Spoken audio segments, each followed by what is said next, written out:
Right, well, the DA is now calling on President Cyril Ramaphosa to suspend Mkhwebane pending that. For more on this, I'm joined by the DA Chief Whip, Natasha Mazzone.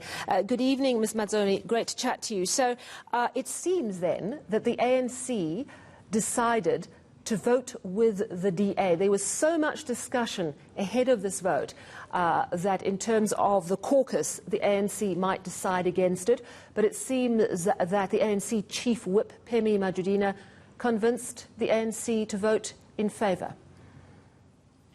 Yes, well, you know, there was, of course, a concern that the ANC caucus was going to vote against this. We know that some very high-ranking ANC members were quite against this panel being established and were very vocal about it. But the fact of the matter is this is history in the making.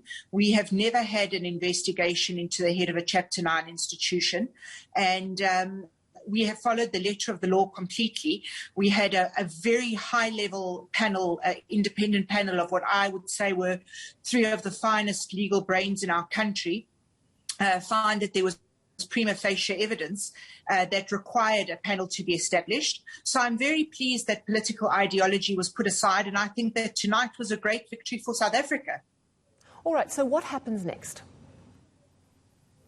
So what happens now is the panel must be established in accordance with the rules of Parliament, and these are rules that were put together by Parliament and approved by Parliament last year. The panel must meet with haste, but we must do everything very carefully, and that means dot every I and cross every T, and make sure that it's procedurally fair and that the LDL Tripartite rule is obviously adhered to, and this panel will then decide and look at the evidence brought before it and decide whether or not Mkhwebane is fit and proper to hold office. But our feeling is that given the findings of the panel and given the findings of so many courts in South Africa, President Ramaphosa should suspend Mkhwebane pending the outcome of this panel's investigation. Just explain why that's so important. She's already on special leave. What does it matter? Well, it matters because she still has influence at her office. She's still able to go into the office. She's still able to access documents. She's still able to deal with staff. And if she's on suspension, then she's not able to deal with staff or in any way, you know, for lack of a better term, tamper with any evidence that may be used by the panel. So we think it's just fair for the process that she is suspended instead of being placed on special leave so that she doesn't have the access that she currently has.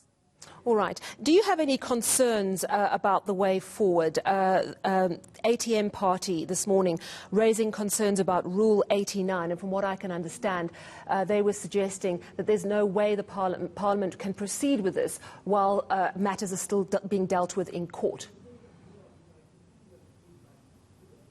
Well, no, because the court, you know, all these issues that are sub judice are not all the issues that are being dealt with in the specific panel review. And this panel review deals with the motion as I put in to Parliament. So I don't think that Rule 89 is going to be a problem. And also Parliament has taken legal advice, and the legal advice has told us that we can continue with the establishment of the panel, just as we went ahead with the establishment of the three-person independent investigating panel to start off with. So I think we're on sound legal footing, and I think the ATM is getting wrong legal advice. All right. Well, could you tell us briefly how long do you think the process will take from here? I'm hoping that from here it won't take longer than 3 months. I think an institution of the importance of the Office of the Public Protector should never have a cloud hanging over it.